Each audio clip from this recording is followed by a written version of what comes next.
and welcome back. So today, before we start the video, I would like to say I apologize for the last couple of weeks. I haven't been making videos on time, and that's because I've been dealing with allergies and asthma. I got them under control, so let's make one today. So today we are going to make a video about your V-brake system. So assuming that your bike is running on V-brakes and the day before you've been on the ride, you broke a cable, you come home safe, but the next day you plan to ride with your best friend and there's no time to take your bike to the bike shop and get it fixed. So I'm gonna go step by step with you and to teach you how to fix it yourself at home properly so you can get back on the trail. What we're gonna use today is a prop learning tool I put together. All of this is it's just a front fork from a mountain bike with a gooseneck on top and some handlebars and some levers and the brake system that we're gonna work on. And what we're going to talk about is, how to install a new cable and housing, and what goes into doing that, and where you should find your where to get the supplies, and what tools maybe you should have on hand. So let's do the intro.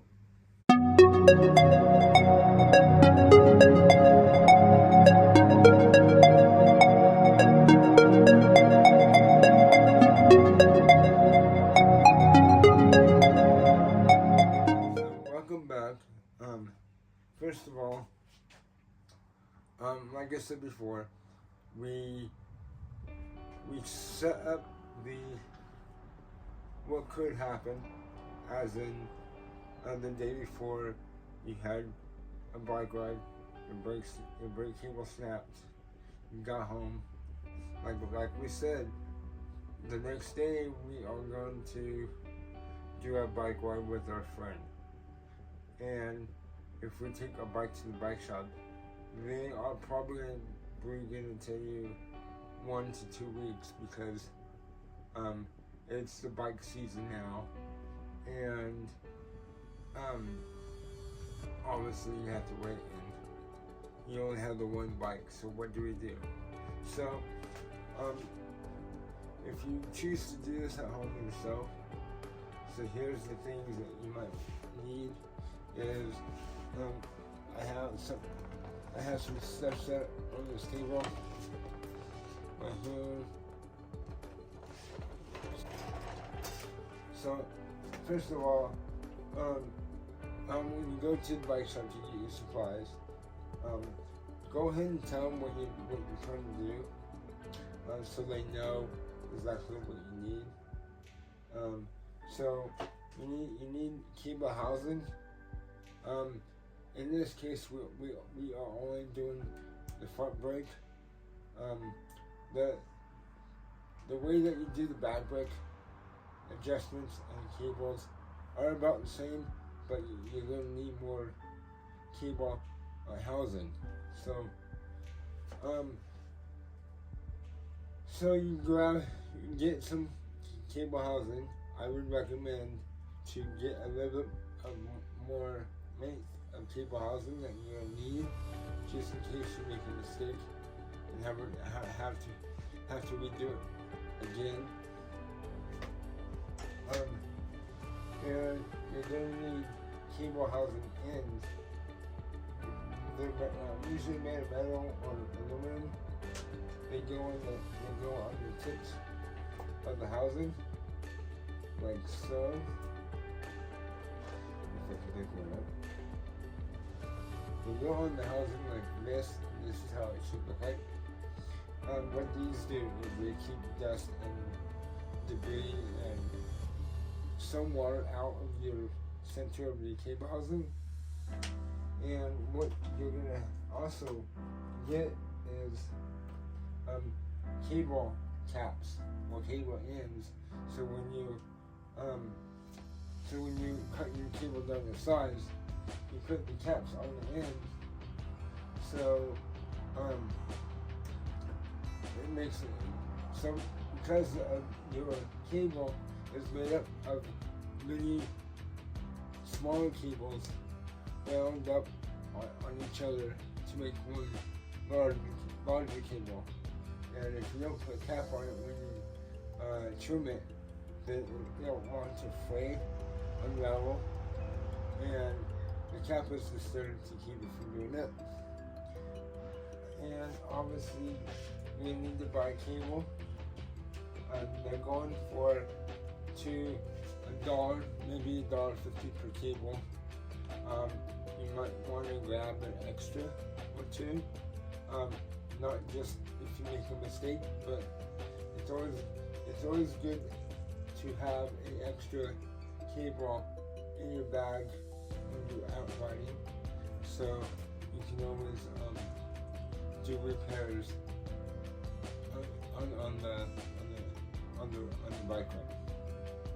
And so the next thing you need to repair your brake is possibly something that's called a brake noodle. Especially if you're working on V-brakes, it's actually this piece right here, and it goes right here to lock in the one brake arm to another. And what that does is when you need to service your rim for either a flat tire or just to get the rim off, what that allows you to do is disconnect the brakes. Sometimes it's a two-handed job, but I try to do one. Yeah, it's definitely two-handed job. So I let that go. So that way your brake arms are out of the way, so you can get to your rim and drop it out of the dropouts, so you can do whatever you need to do for the rim. So the tools that you might want to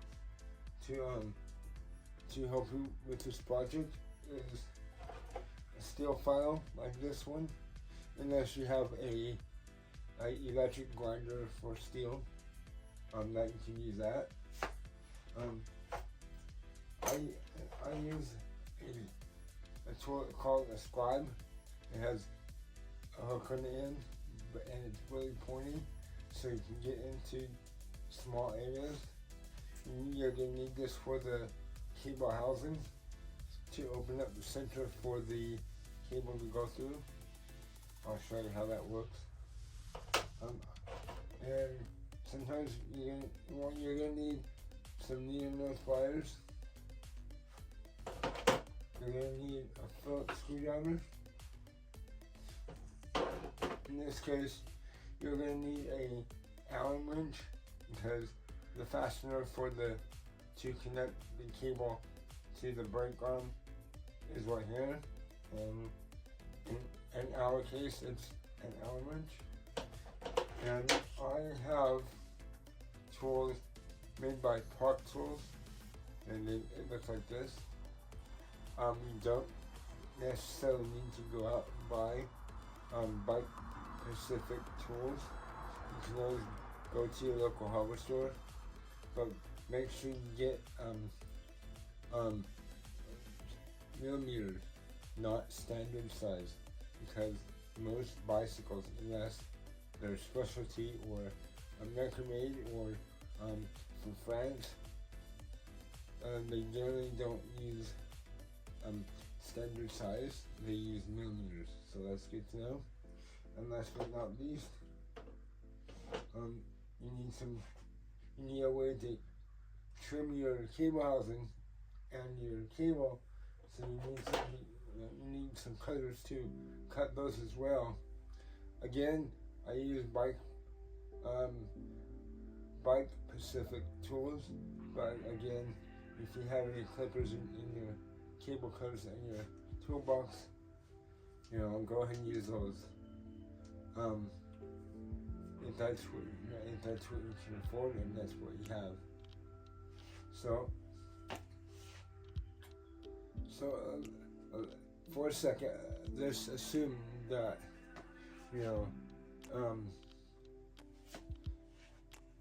that you still have your old cable housing. That will come in handy when you trim to make to size your new housing. So in this case, what we're going to do is we're going to cut the cable right here. And another thing before I forget, the one thing you can get with your brake noodle is this. It's a dust cover for keep dust and debris off of the cable in the middle, just because of when you're on the bike, the room's spinning like this, it'll pick up a whole bunch of debris against your brake cables. So this is here, therefore, to keep most of that off. So we're gonna cut the cable. Let's just stop that. We're going to cut the cable right in between there.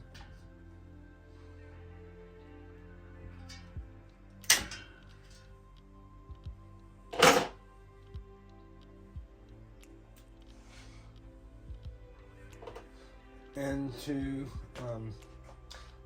if you haven't noticed, I left the piece of cable on the opposite side of the fastener there.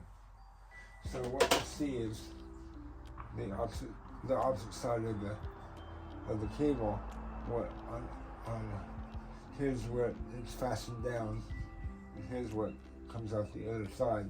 I left some length on the other side, so if I needed to adjust the brakes as the cable stretched, I can easily grab a hold of this and undo my fastener and pull it tighter to because obviously, like I said, the cable in time is going to stretch.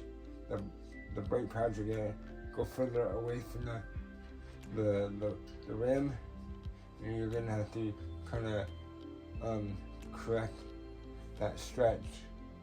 You can either do it by the adjuster up here, or you can go back down here and just loosen up the fastener and pull this tighter.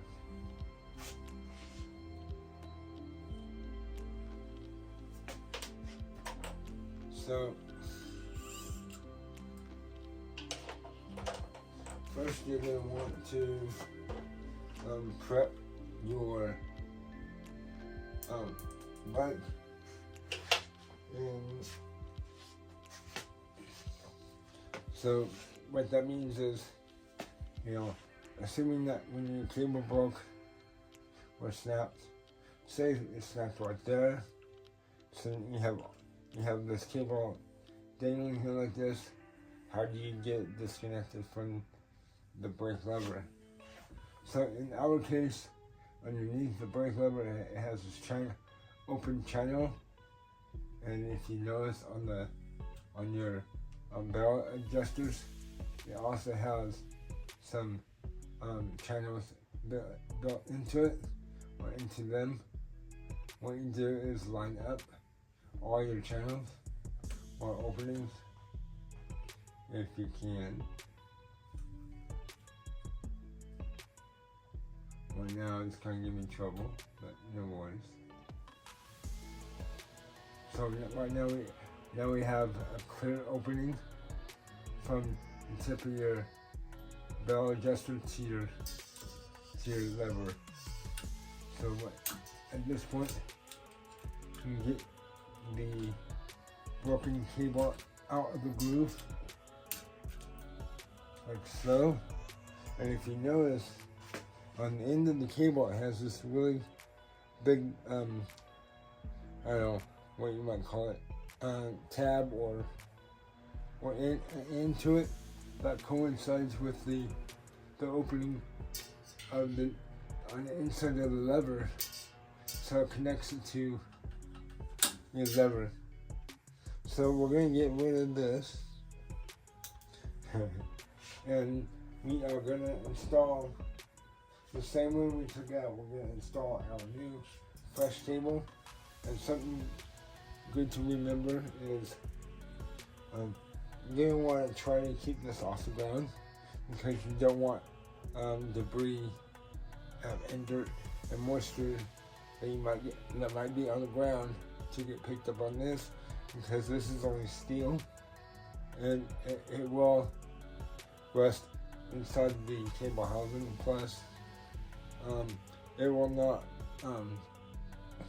slide in and out of the housing efficiently if you have a whole bunch of debris right away. So like I said before, we are gonna install this the same way we took out the other one,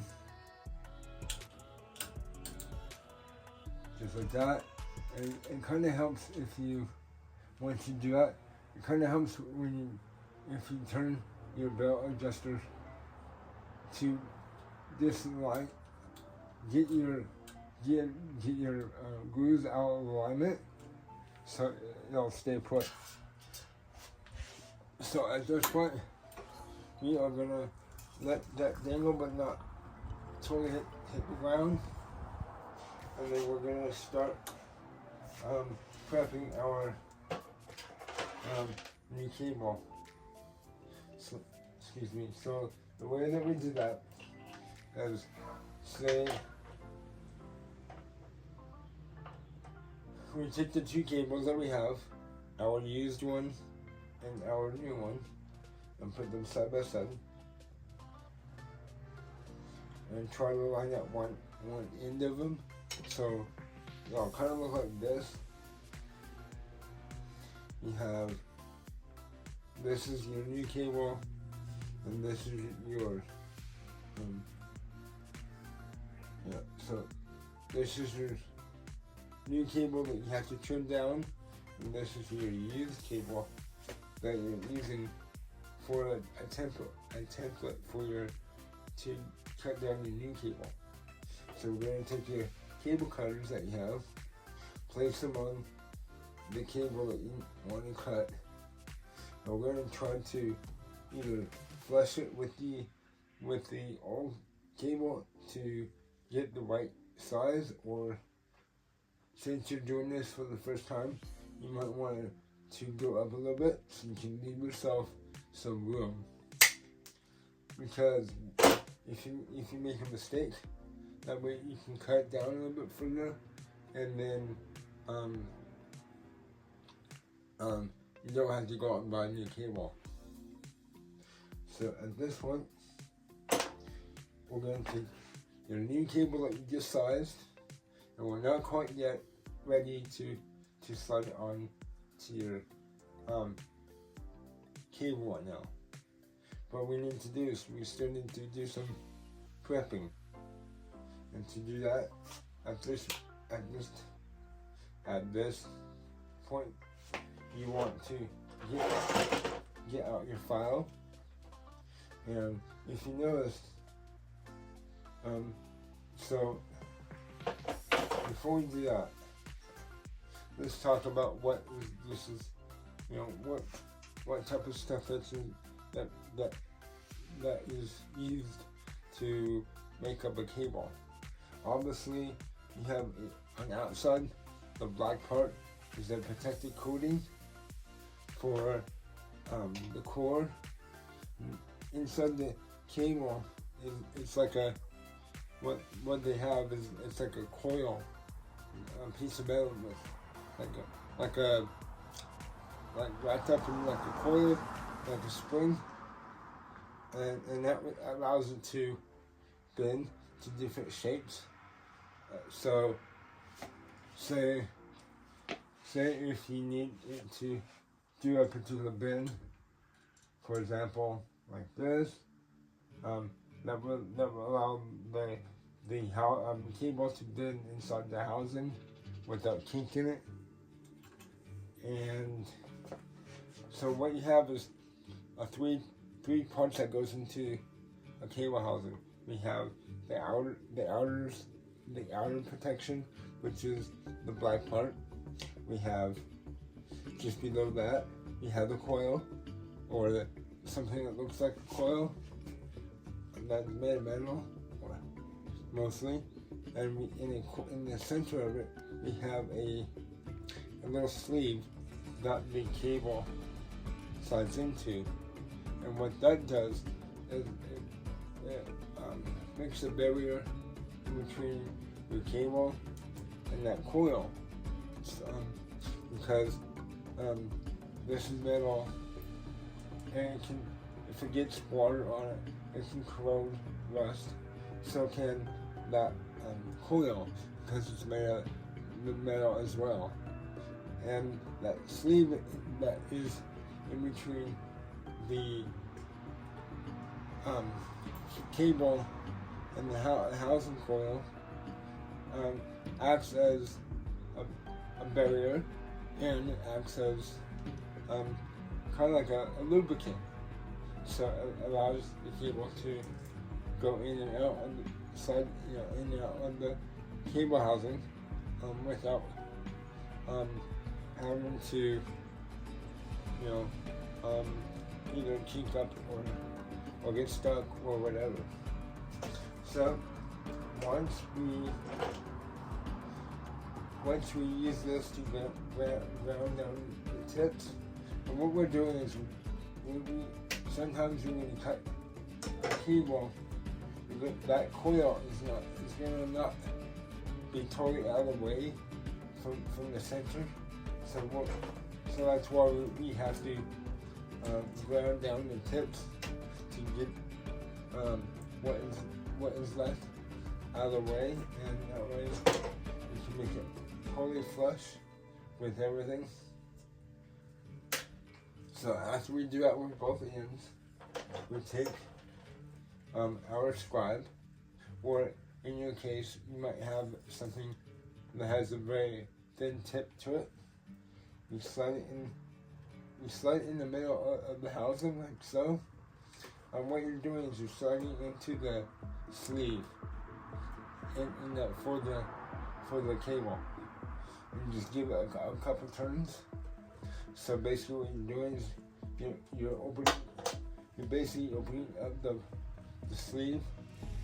And the reason why we do this last is because when you file, at the point where you cut it with your cable cutter, it could pinch everything down. So when you file and open that coil up, you have kind of debris there. After you file, you create like little tiny pieces of metal when you file. So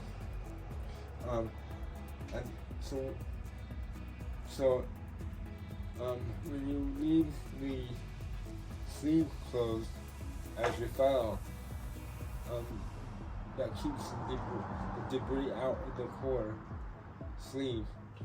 So once you open up the sleeve on both ends, you take your housing caps and slide them on both ends, and be aware sometimes these caps go on easy, and sometimes they take a little bit of force to go on. So you can also crimp them on, but I don't do that. A lot of bike shops don't do that either, because you couldn't, if you crimp them and not do it, if you crimp it too hard, then what might happen is you might crimp the inside of the core shut, and that will make the cable not slide in and out of the cable as efficiently. So now that we have our cable housing prepped, now it's time to get it slid on to your cable. And here's a little tip. Here's something that I like to do with my cable housing. I like to look at the cable housing, and it should have a label on it, like branding on it. And what I like to do is I would like to, if I was gonna see someone's bike from the front, like I'm facing this right now, I like to put the branding to where I can read it if I was standing this way.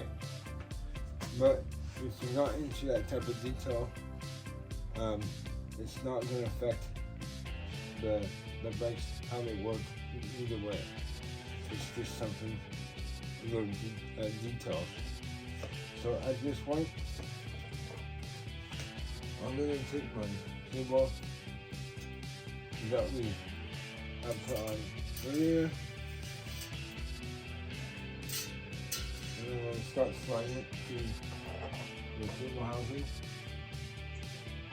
like so.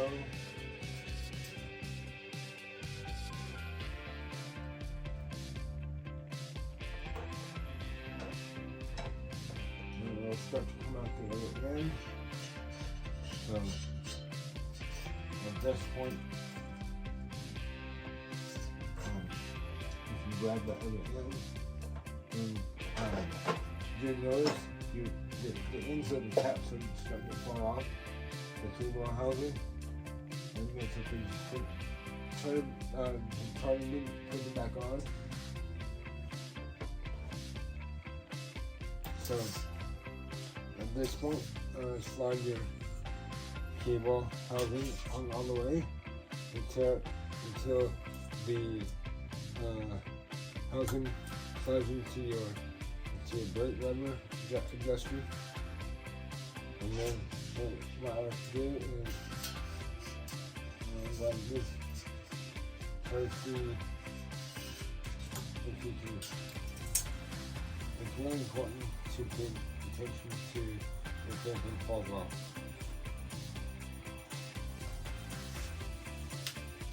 And at this point, we're going to install our brake noodle. So the way you put it on is the big part goes on first, and the brake noodle also has a sleeve in it for the cables to go into, and it also protects the cable from the noodle. I don't know where they come up with these names for some of these parts. So if you want to know, let me know down in the comments. I'll try to find out. Another thing is, if you're interested on repairing your bike and want to get tips on how to do so, I would go. You can go on Amazon and get how-to books from Part Tools.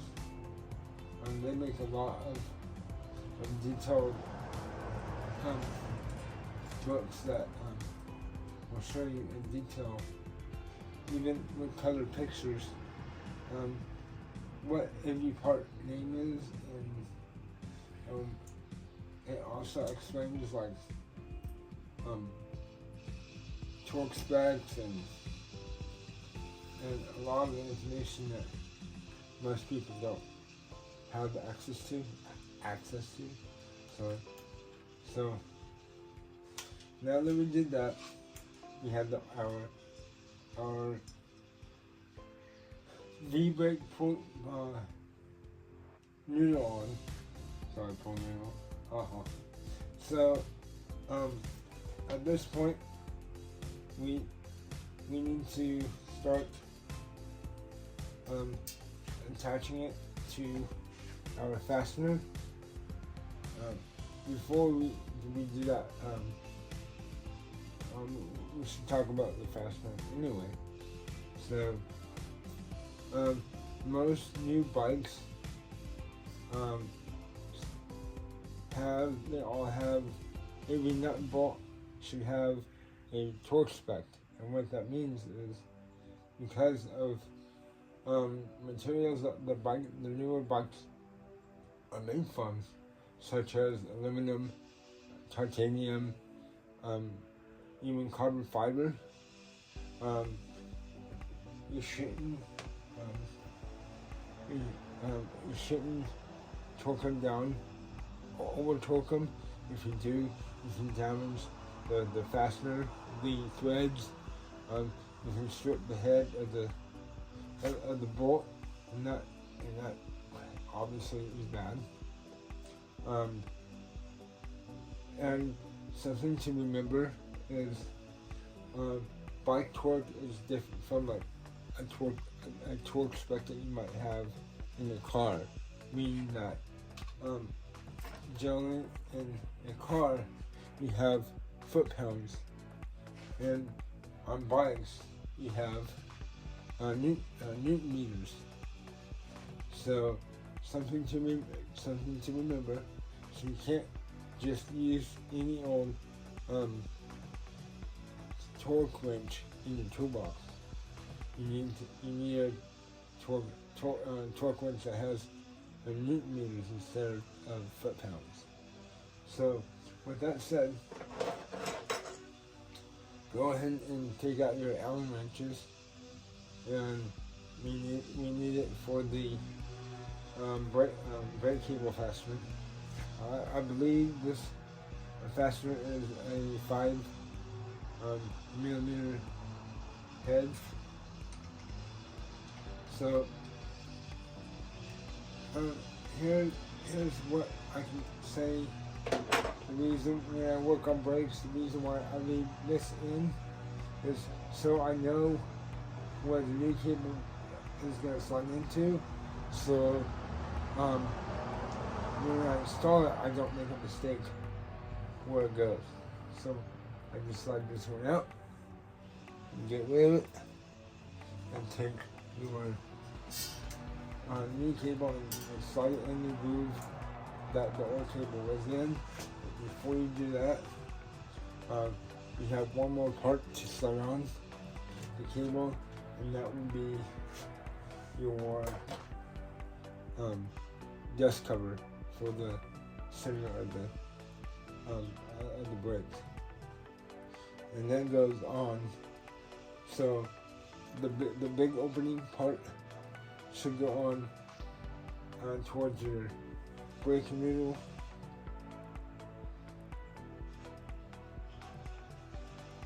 like so.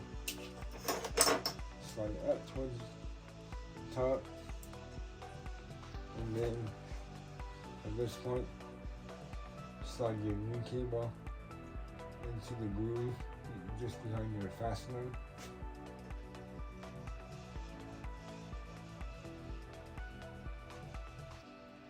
If you can. And it's a lot easier when you have two hands.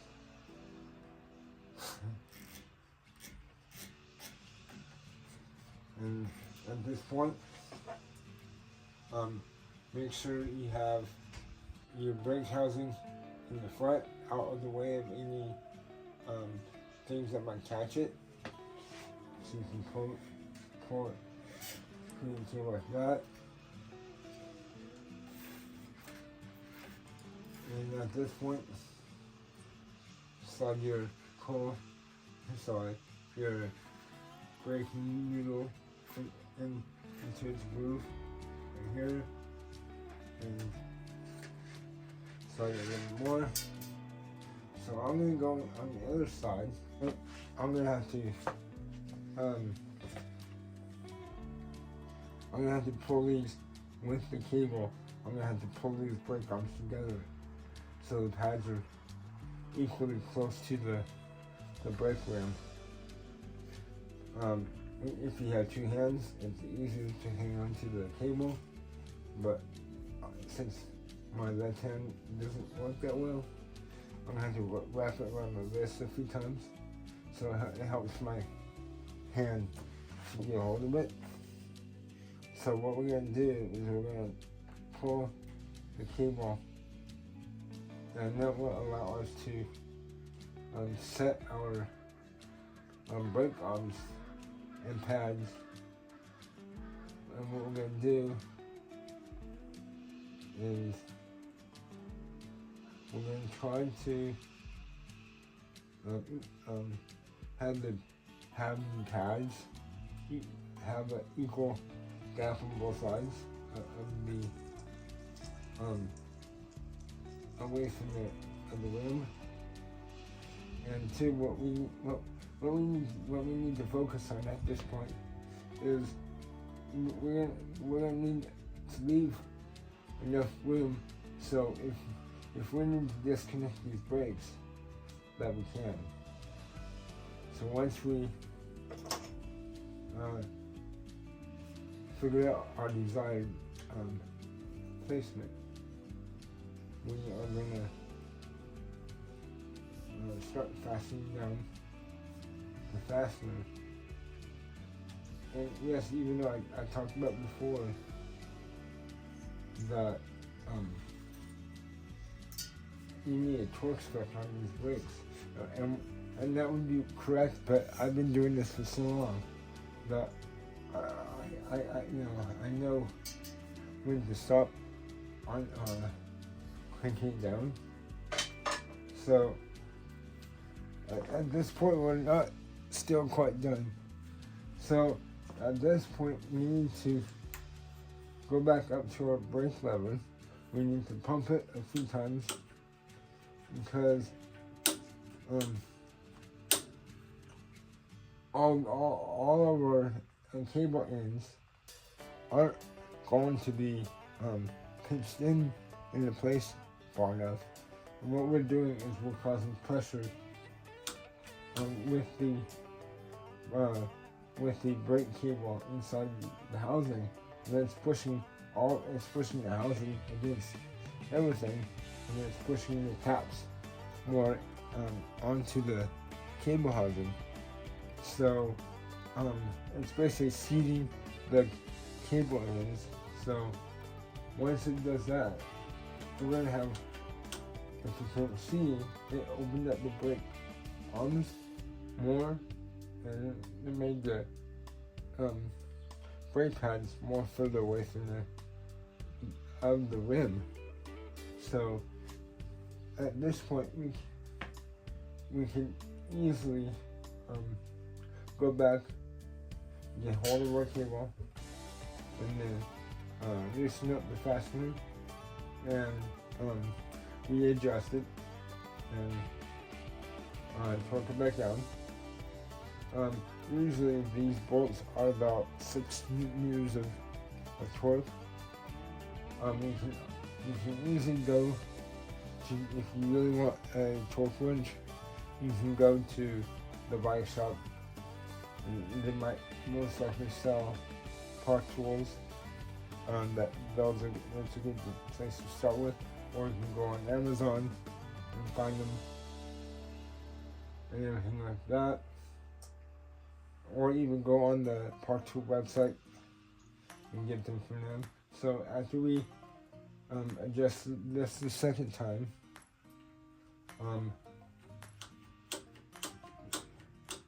we go back and pump our brakes to see where the adjustments are. So the reason why I say that is because sometimes when you torque down your cable, one of the brake pads might be off like this, like that, and when you pump your brakes, one brake arm might be like one brake pad might be hitting the rim before the other one. And what that's doing is it's causing the rim to bend over to one side until the opposite brake pad hits it and pushes it back. But the thing is it shouldn't look like this. It should be more centered to where the right and left brake pad are moving together in tandem, kind of like this. We have almost perfect adjustment right now, but I can kind of see that this side is moving slightly faster than this side is, and to adjust that, there's zero adjusting screws on each side of the brake arm. You have one here, and you have one here. I will above the video. I will show a picture of what these look like. Sometimes these most likely are Phillips screws, and sometimes they're Allen screws. So make sure you pay attention on what they are. So I'm gonna make this come out of adjustment on purpose, so you can see what I mean by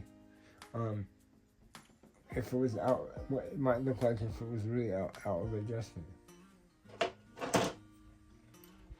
So I am going to start with this side and make this side go in. If you pay attention to the brake arms as I do this, you might see the brake move this way. So basically, if you move the screw in, you're gonna put more tension on the spring, and the spring's gonna want to go more this way with it. Same thing on this side. So on this side, I'm gonna move the screw outwards, and so it'll release. On this side, I'm releasing the spring tension on this side. Now you can see that this side is more closer to the rim than this side is. So now that our brakes are out of adjustment, you might be able to see that this side's moving slower and this side's moving faster, and it has more room to move. So what's going on is the brake pad on this side is hitting the rim first before the other one is actually pushing on the rim over off to one side, and that's what we don't want to happen. So to move to center the two brake arms the same, obviously we determine on what side that is. We determine on what direction the brake arms are leaning the most. In this case, they're leaning this way. So what we're going to do to fix that, we're going to adjust this side, this adjustment in, while we adjust this one outwards. So, and two is something to remember. A little bit adjustment goes a long way. What that means is, you know, do your adjustments half turn over here and half turn over here. So like I said, over here we're gonna go left turn over here in, and out over here we're gonna go half turn out. And as I did that, you might be able to see the brake shift over to this side. So now, in between every adjustment, we should go back up to the brake arm and see where we're at on our adjustment. So right now, as you can see, the two brake arms are moving a lot quicker, almost the same speed. So we are going in the right direction. What our goal is, we're trying to pretend there's a mirror in between the two brake arms, so they're gonna mimic each other like a image in a mirror. So what we see is them almost working in tandem. So, and that's a good thing. We want to see that. And two, if you think or feel that you need the brakes pads more closer together, you can go up here and adjust this out until you get your favorite adjustment. And go ahead and continuously, as you do that, keep track of your adjustment down here. And when you have your preferred adjustment, you lock this adjustment down by there's an inner fastener that you turn against your brake lever housing to lock it into place. So this should not get out of adjustment for you. So now that we are happy with our adjustment, see, even now we're pretty close to our adjustment. I would do one more adjustment, a very small one, like that, just to tune in just a little bit more, even though that we're pretty much there. And so after we're happy with our adjustment and we can go and spin the rim if nothing's rubbing, then we're set. So at this point, all we need to do is our last step, and that's to cut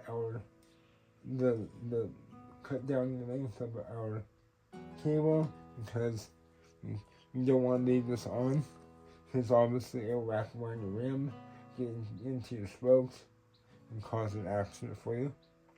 So we go ahead and grab our cable cutter again, and we put the cable cutter on our cable. And I like to cut either right here, just above the fastener for the brake arm, or I like to cut it right below the fastener for the brake pad. And now that we cut it, you see, obviously it's not going to be in your way. We're going to need to put a cap on the end. So before we continue, I do want to show you what that end of the cable would look like if you did not put a cap on it. It would look like something like this. Because like I said, to make one of these cables, the manufacturer takes a whole bunch of smaller strands of steel. They wind them together to make one larger one, and that's what it would look like, as if you left out the cap. So that's why we put the cap on there. So with that said, we are going to put the cap on, and at this point we're going to be using our needle nose pliers to clamp it on. So what I like to do is, because I have one in hand, I bend the cable off just a little bit. So because if I have it pointed down and put the cap on there, it will just fall to the ground. So I take the cap, slide it over the end of the cable, and usually if you have two hands, you can use one finger and hold it like this as you clamp it. But I don't quite have that luxury, so. But I've been doing this for a long time. I'm just doing it.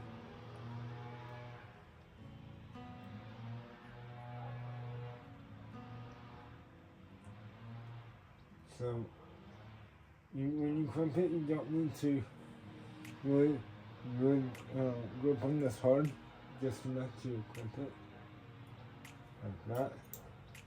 And then you can see the little line in it, hopefully. So I like to clamp it twice in two different spots, or side by side.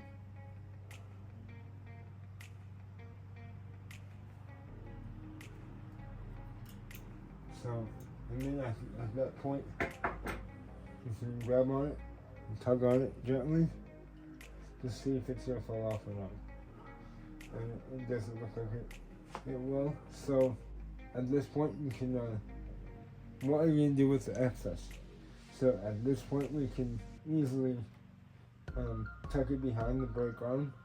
There's some grooves behind here that I can hang on to. So we're going to do that.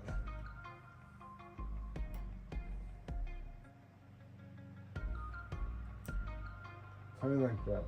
So it looks clean, and when you need to adjust this later on, you can always tuck it back out.